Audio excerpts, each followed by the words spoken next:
Welcome to Two Quants and a Financial Planner, where we bridge the worlds of investing and financial planning to help investors achieve their long-term goals. Join Matt Ziegler, Jack Forehand, and me, Justin Carbonell, as we cover a wide range of investing and planning topics that impact all of us and discuss how we can apply them in the real world to achieve the best outcomes in our financial lives.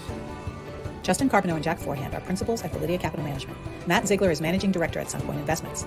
The opinions expressed in this podcast do not necessarily reflect the opinions of Validity Capital or Sunpoint Investments. No information on this podcast should be construed as investment advice. Securities discussed in the podcast may be holdings of clients of Validity Capital or Sunpoint Investments.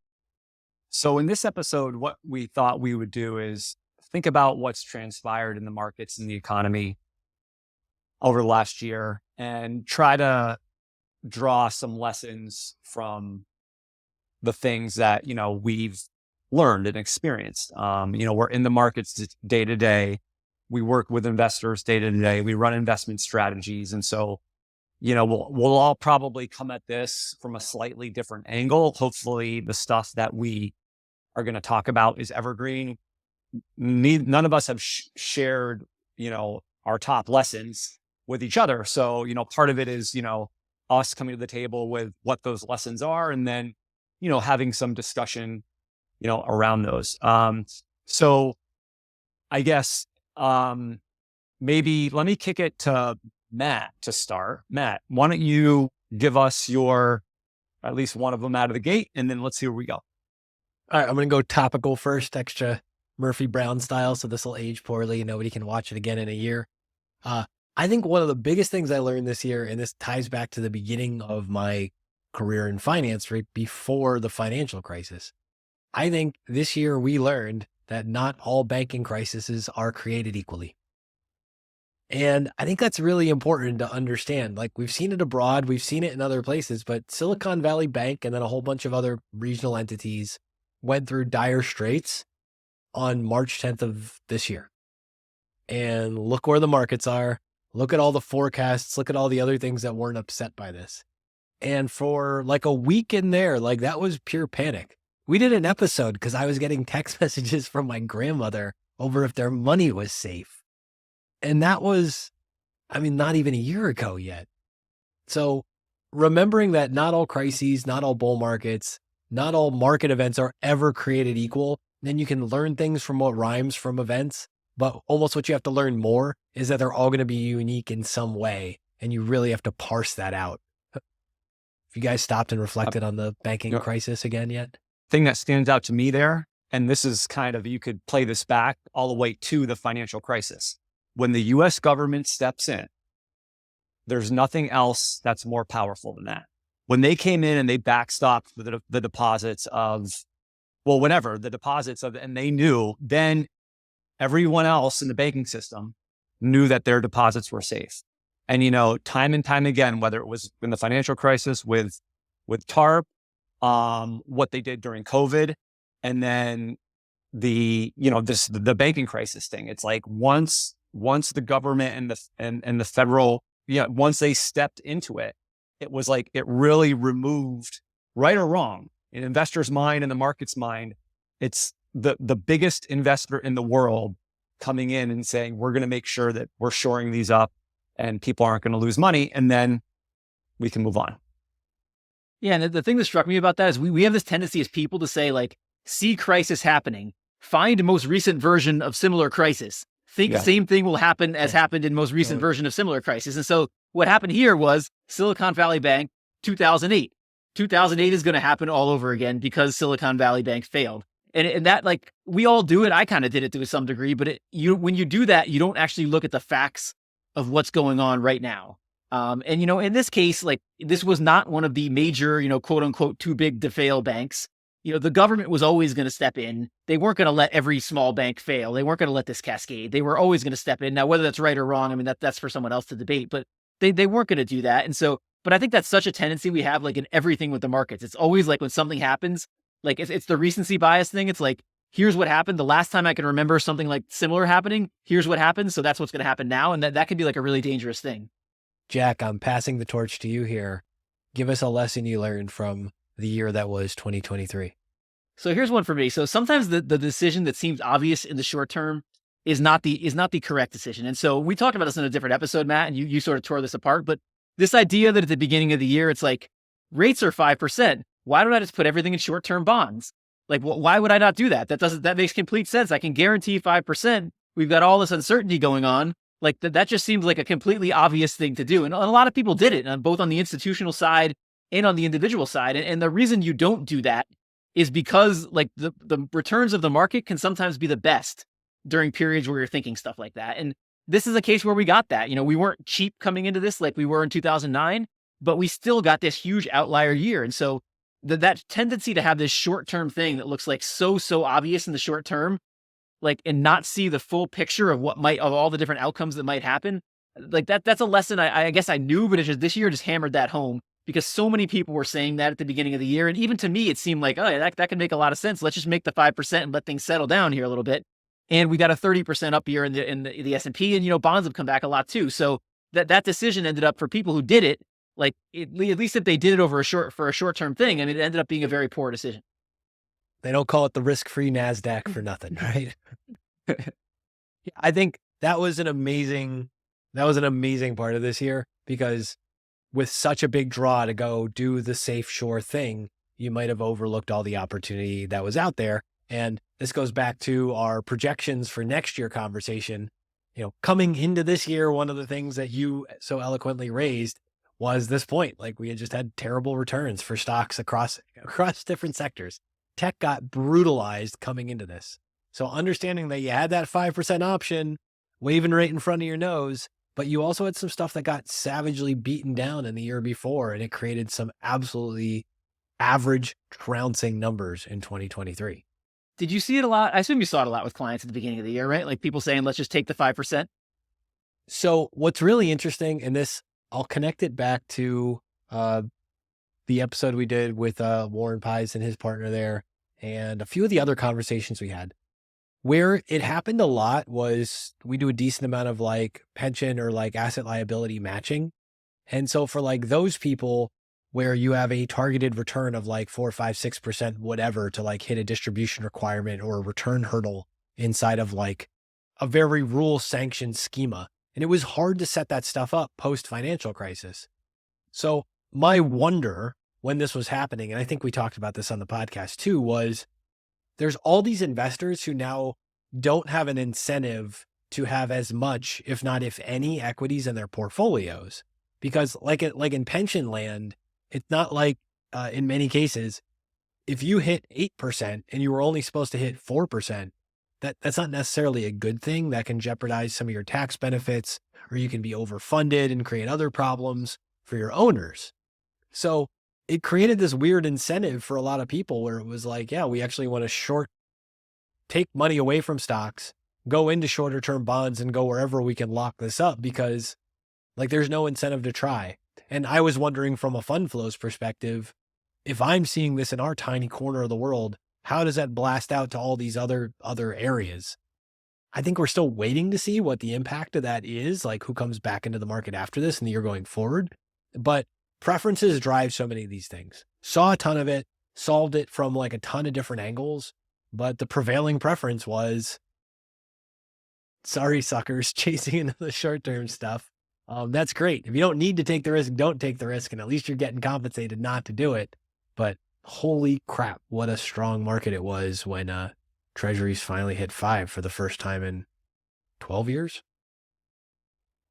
Yeah, before I throw it to Justin, the other challenging thing with that is like if you did do that, and now you've got the market up 30%, like it puts you in a tough spot, like because now the tendency is to chase. But this is the important part for like advising clients. So when clients come to us and they say, we want to do this, if you're asset liability matching in a pension, if you have a policy portfolio that needs to get reset on that, if you're 75 years old and you're retired and you don't need to have 30% of your returns to comfortably live your lifestyle, then de-risking this year, or especially de-risking like towards the middle to end of this year with profits, huge win. Huge win. Who cares what the market did if you got less risk in your portfolio to get what you want? Versus if you're just doing it willy-nilly without a policy portfolio. That's a super important point. There's lots of smart reasons to have done this that are still smart reasons, even though the market moved. Because everybody should have lots of reasons not to give a crap what the market does. So Justin, what you got? What's your number one? What's your number one lesson here? Well, this is number one. I'm actually going to use my number 3 here as my number one coming out. Counting down. Yeah, I like it. The climax at the end is going to be amazing when you reveal number one. So I can't wait. Well, this year, and it's probably like most years in the market, but we have had years where there hasn't been a lot of volatility, but there actually was a lot of, I say, like volatility in the market. And so the point that I want to make is you want to do everything possible to not interrupt compounding. Because if you think about the way the market behaved this year, and you can use the S&P 500 or maybe the Russell 2000, two very different indices, but very strong start to the year until late February. Then the market pulled back anywhere, the Russell was down almost 15% drawdown earlier in the year. Then in the midsummer, it came all the way back, then draw down another 20%. Now we're all the way back. And it's the same thing for the S&P 500, but not as much, not as much variability there. But the point is that, it's going to end up being a good year. Hopefully these gains hold, but those investors that, and this is just standard stuff, that got shaken out, that thought that those losses were going to turn into something worse, which you could have definitely made the case that could have been. But what they did is they effectively interrupted their compounding, and then they're chasing that performance back in. So you want to try to find advisors like Matt or strategies like the ones that we all run that, you can stick with and that you believe in, because you don't want to have the potential to hurt your returns by making bad decisions. Yeah. That's so hard to do. Like it's easy to say, like, don't interrupt compounding, but when you're like on the ground in like the last year with everything that's going on and people are calling for all kinds of horrible things to happen, or, whether it's 2008, like it's really, really hard to not stop compounding. And there's so many things where there's a tendency to want to sell, and, overcoming that can be really, really hard. And that gets back to your point about you've got to have a portfolio that's sort of within the bands of what you can live with, because when you get outside those bands, that's where you interrupt compounding, and that's where you make the bad choices. You got to have it working for you. And if you're taking on the risk, if you're taking on the variance of letting it work for you, you got to take the good and the bad in the name of the compounding. And if that's part of your defined risk allocation to accept that thing, then you just do your best not to sweat bullets about it, and you remind or have a professional remind you why you're taking that risk. Mm-hmm. If you interrupt it, then like, what are you even there to take the risk for? Because risk cuts in both directions. I really love that point. That's really good.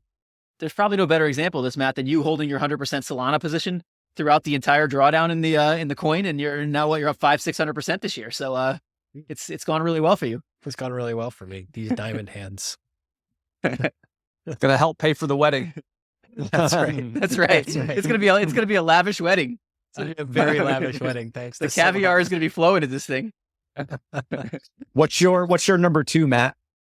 Number 2. And I can't help but think you're reminding me of, I hope this is the only music reference I crack out on this one here. Do you remember the Norm Macdonald bit about the band of the year and whatever year it was is better than Ezra? Do you remember this bit that Norm Macdonald had? Does that ring a bell? No, but I did used to love Better Than Ezra.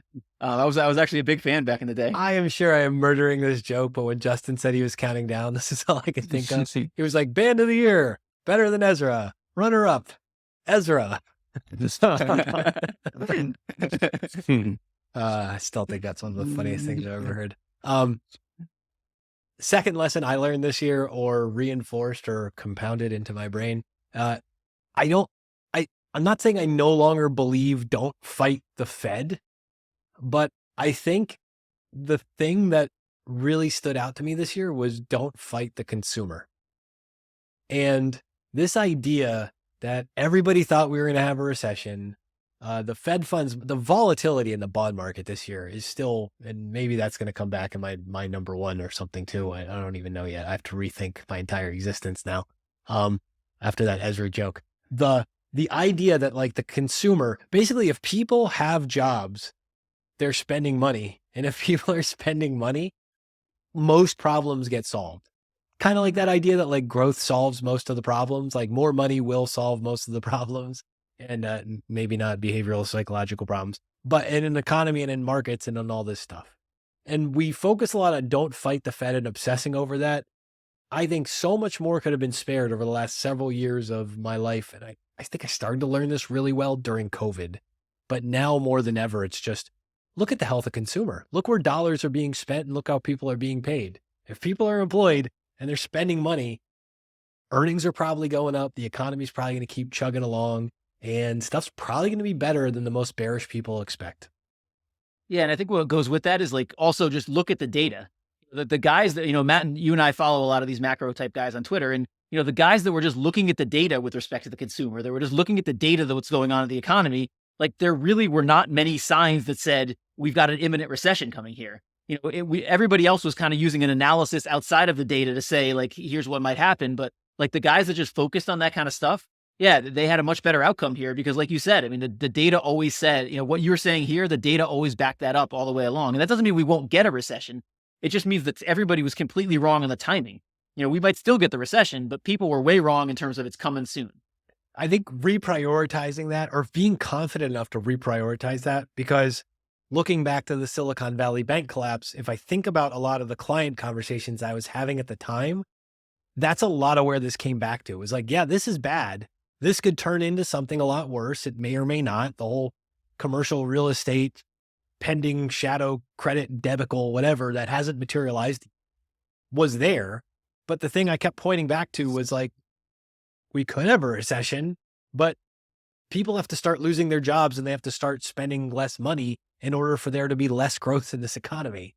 So broadening out that data set to take that in as one of the most important variables, and I don't want to say it's one of the easiest ones to read, but it's a lot easier to understand trends and like, are people working, meaning employed, and getting paid more than it is to understand the tea leaves of like interest rate futures or something.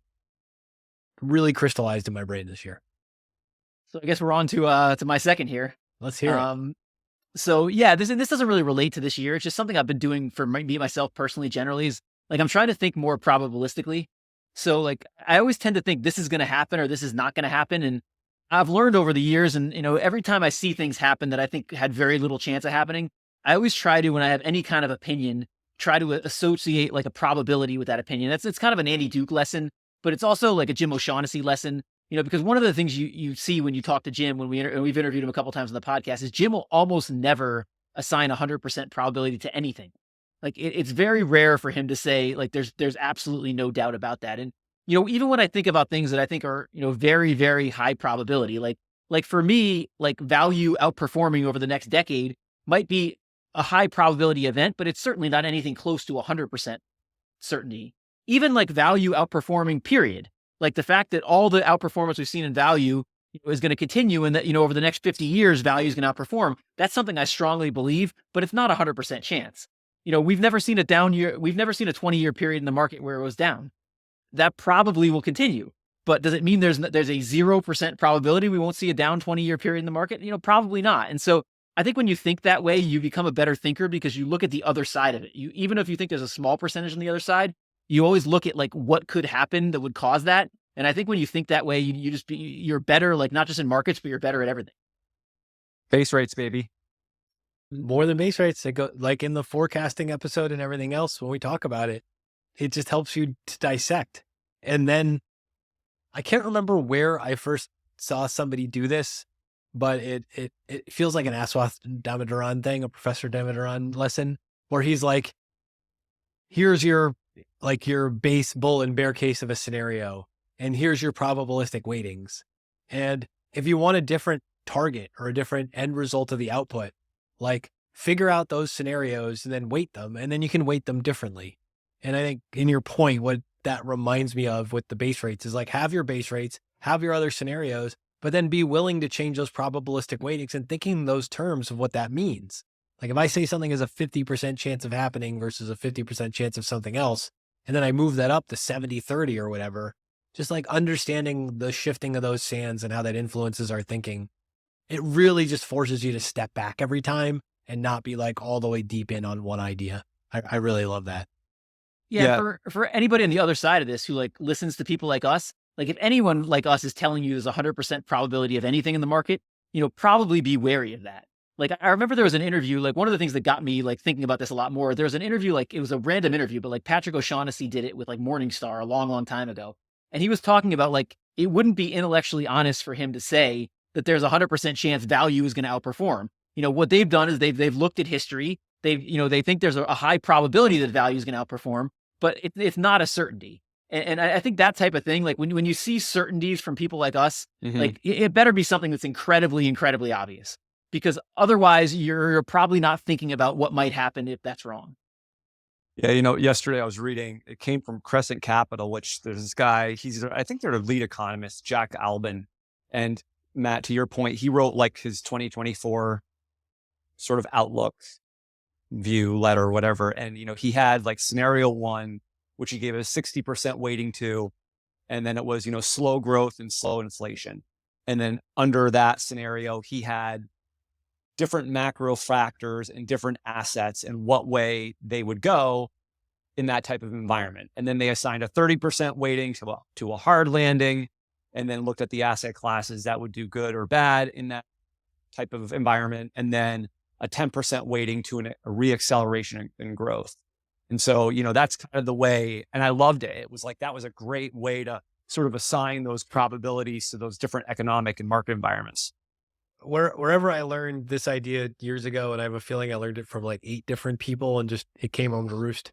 This is one of those things that it applies everywhere. So I love this point, Jack, because we use it with financial planning clients. Like the meeting I have after this, we are going through basically a base case and then 2 levels of hellish bull cases, like level 1 of disastrous and level 2 of like uber disastrous life.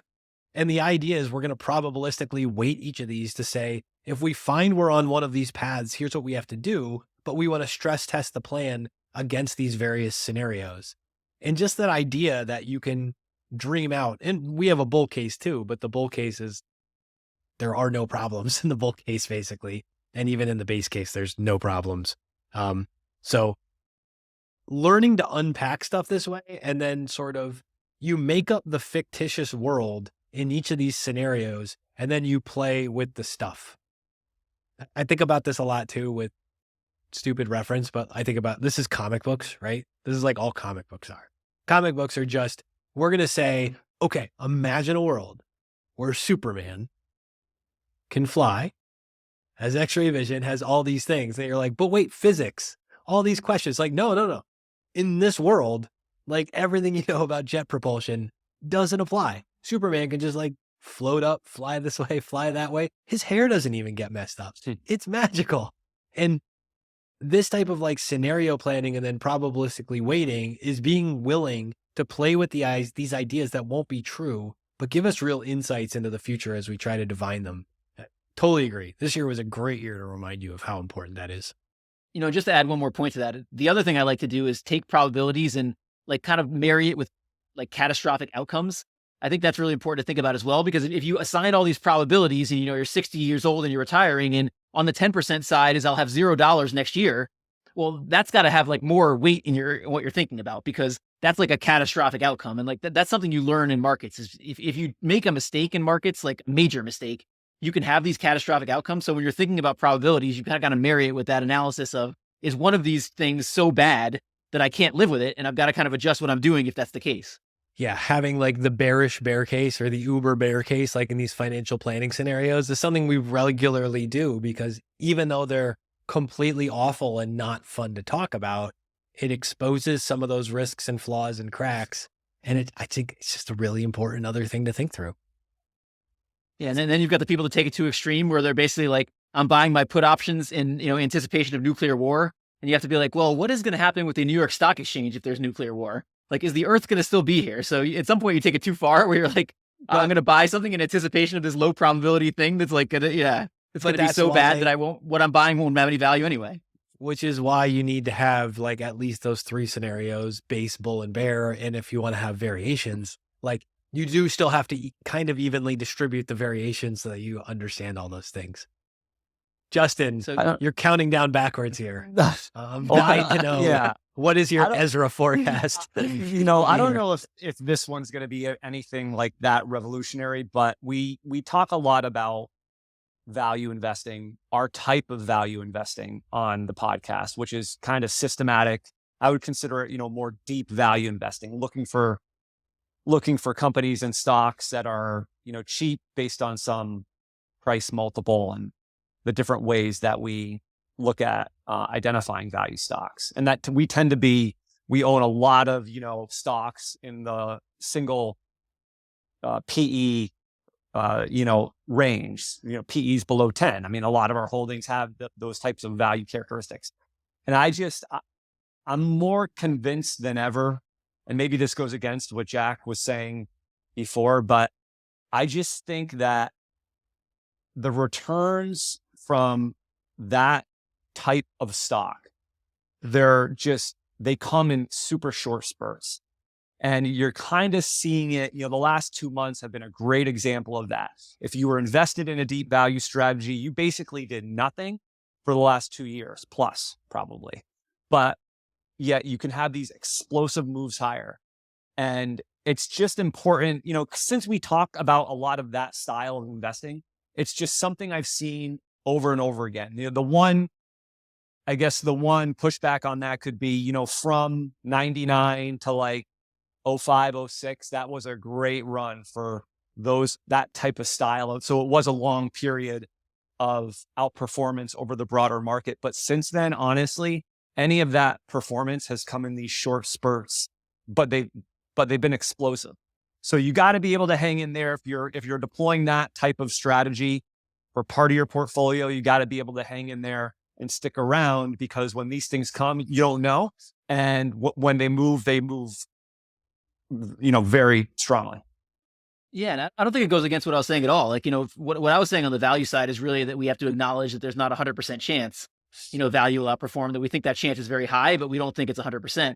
But you're right about that. I mean, that's what makes value investing so hard. And it's why it makes it, it's only a certain type of investor that can do it. Is like, that's the history. The history is periods that are pretty long that you struggle, followed by absolutely explosive periods of outperformance that if you miss them, you miss all of the premium. And you actually have a negative premium if you miss those types of periods. So that's what makes value investing really hard to do. But you're right. I mean, and that's not just that. There's other things in investing that are the same way. Like and it's important, like as an investor, to sort of think about that profile of any strategy you're investing in and say, like, is this for me? Because some strategies might have a very consistent payoff profile, and some of them might have, I'm going to have to suffer some pain here, and I'm going to get huge returns in a short period of time. And like, those are for different types of investors. I think that idea that we talked about earlier of like, you have your risk allocation and then you just need to not mess with it. And so if you decide you're going to be Mr. Deep Value, you have to take the good and the bad in order to get the factor premium, in order to get the good over time. And preparing yourself for what that means to endure it. Like with every strategy, you just have to know what type of an endurance sport this is. And like, I know I am not going to go run a marathon tomorrow. Justin might, but I know he could at least. Come on, man. He could at least. I know. Yeah. Like halfway down my block or like a mile, like when I'm keeled over in the corner, hacking to death. And asthma and other things, not any other poor life choices. Yeah, Matt, if you're like value investing, that's when you're going to get your best performance. You're going to dig deep right then, and you're going to start sprinting. The David Goggins method of portfolio construction. But yeah, I think point taken. You gotta be there to do it, and that means you have to carve it out. And holy crap, last couple of months with that value premium return, like there you go. That's the crack that keeps you coming back. Yeah, for sure. You got one last one, Matt, here? I'm gonna go sentimental on this last one, because I think the last couple of years this has been just kind of like a big theme, and it feels this way this year in particular. Generically speaking, friends over market trends. I think it really, really matters. There's a lot of crazy stuff, and people get polarized over this stuff with like ideas and the crypto people, and then the growthy people and the tech people and everything they've been through all this stuff. It's been amazing to me being able to be on social media as myself, not behind the compliance wall in the last year. And like, I've seen some people like kind of like blow up relationships or flame out of the world or whatever else, because they were holding on to crazy venture capital stuff or crazy crypto stuff or whatever.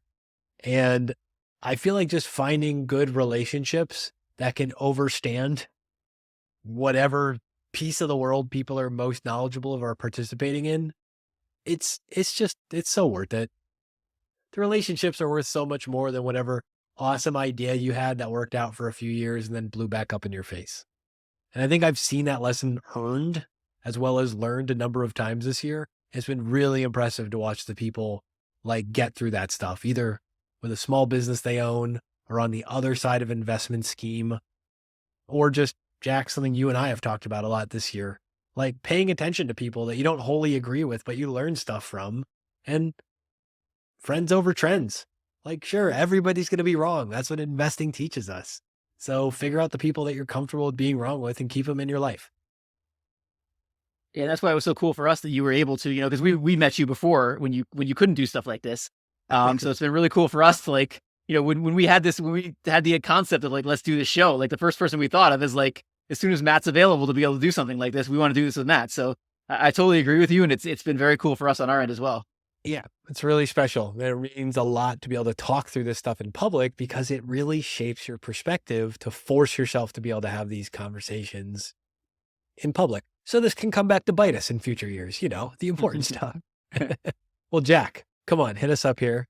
Your number one lesson from this is a little bit of a personal lesson for me too. Like thinking about this idea of like going outside of your area of expertise is my lesson. And this really applies to me both in markets and like in what I'm doing in my life. So, one of the things I've tried to do in markets is like, I'm kind of a fundamental value investor and I've tried to like learn a lot about areas that have nothing to do with that. So like, I'm now like the co-host of an options podcast, not like an options trading podcast, but a podcast that tries to understand how like the flows from options are affecting the rest of the market. And like, that's an area I like got totally, and Justin knows I've gotten like completely crazy with that for some reason. But like, it was just something outside of what I know that I really wanted to know more about. And so like, it started with like some guests we had on the podcast, including one of them was Brent Kachuba, who's the co-host of the podcast with me. And like, I just kept going down that rabbit hole. And like, it's, I feel like you learn in terms of being a good thinker, in terms of how to analyze things, like you learn a lot when you're outside of, what you know, and you also learn a lot. And this kind of gets to the next one when you're outside of your comfort zone.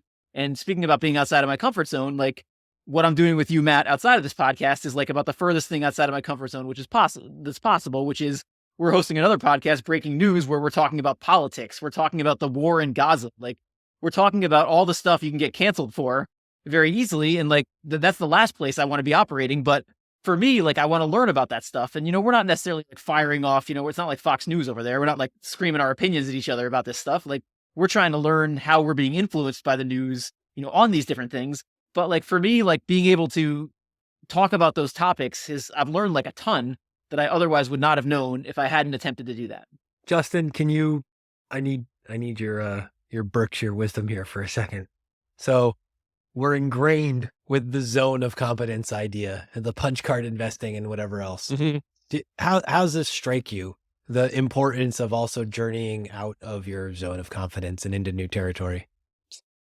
I think I find it very admirable. It's something that it's kind of like a little bit of a blind spot with me, but I think the people and it kind of is like we talked to Larry Cunningham about Charlie Munger and sort of like the lattice work of mental models. And I think I do see it in people that the more diversity of knowledge they have, and they've only gotten that by being able to get out of that comfort zone and learn other pieces of theory and wisdom and knowledge, that ends up, the compounding effect of that is actually pretty huge, I believe, in terms of being able to weave all this different stuff together. I tend to be, for me personally now, I tend to be a little bit more rifle shot in nature is how I kind of tackle things. So I have a little bit of it's a challenge for me to talk about things that I'm not very comfortable with because it's just, I'm not wired that way. But I certainly see, and I actually see it, not to this is going to sound like Matt, like your ability. One thing I think you're really good at is you do have that lattice work of knowledge that, oftentimes shows through in pretty much every discussion. And Jack, previously only described as extreme ADHD by medical professionals and others. Well, but something worked. So yeah, did that answer your question? Yeah, I think it did. I love that point, and I love, the pressure's on for you, Justin, now, because we just both got sentimental about friends and people bringing new things to the table here. So, hit us with your better than Ezra moment. I'll it's sort of along these lines, and this isn't the one I had but this is, it is more, I guess, personal, but I just think like the lesson is, or maybe my feeling is we just need to be like super appreciative of like all the people that have come on the podcast to talk to us. I mean, we've had so many great, and I might not agree with like, or think that style of investing is the way that most people should be investing, but everyone that has always came on has been super generous with their time. I mean, and this goes all the way back to, when we first started the podcast. I mean, who were Jack and I to, launch this podcast and start a YouTube channel, and people kind of gave us the benefit of the doubt, and even some big names gave us the benefit of the doubt. And then Matt, we hooked up with you, and we got to know each other, and we decided to do this joint podcast together, and it's always been great. And people have been super like thoughtful and super just always enthusiastic and supporting of like what we're doing. And so I feel very like just fortunate, I guess is the feeling I'm saying. It's not necessarily a lesson, but we're lucky that we've been able to do this for sure. And like, what flows through that for me is like this whole idea of like put yourself out there and give it a try. Like, I wasn't the most comfortable doing this podcast. I mean, we didn't even think we were going to have guests at the beginning. Like, I remember we filmed the first episode, not this podcast, but we filmed the first episode of Excess Returns like 3 times because it was so bad. Like we didn't know what to do with it.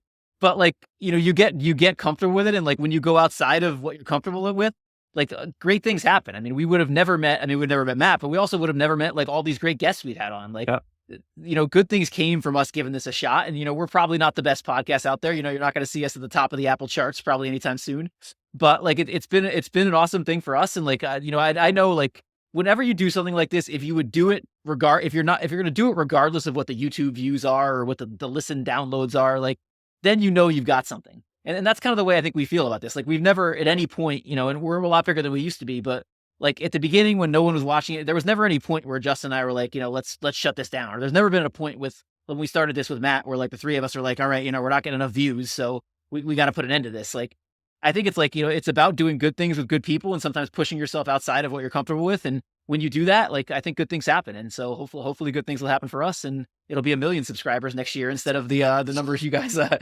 put out there. I can get behind that. How about you, Justin? How's this feel? 1 million comments are going to be flowing in.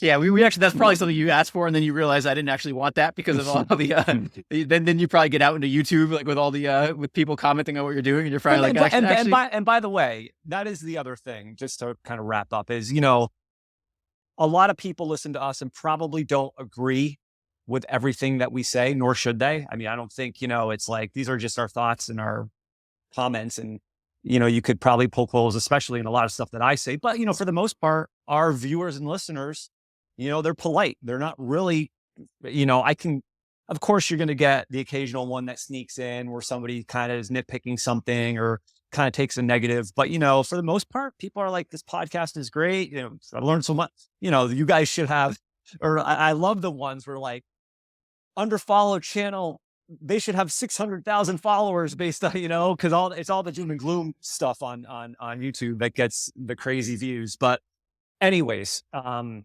I don't know. I think that's a good way to wrap it up. What do you guys think? Yeah, no, that's great for me. I'm pretty happy we're still learning stuff. It's pretty exciting to think about. And I like this, like look back and reflecting. I think it's a really important thing to do.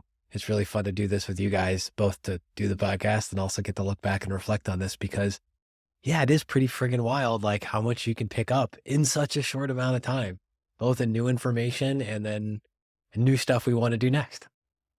So listen, this might be airing after Christmas, but we hope that everyone has a happy and healthy holiday, and we'll see you in 2024. Hi guys, this is Justin again. Thanks so much for tuning into this episode. You can follow Jack on Twitter at @PracticalQuant. You can follow me on Twitter at JJCarbino and follow Matt on Twitter at CultishCreative. If you found this discussion interesting and valuable, please subscribe in either iTunes or on YouTube, or leave a review or a comment. Also, if you have any ideas for topics you'd like us to cover in the future, please email us at excessreturnspod@gmail.com. We would like this to be a listener-driven podcast and would appreciate any suggestions. Thank you.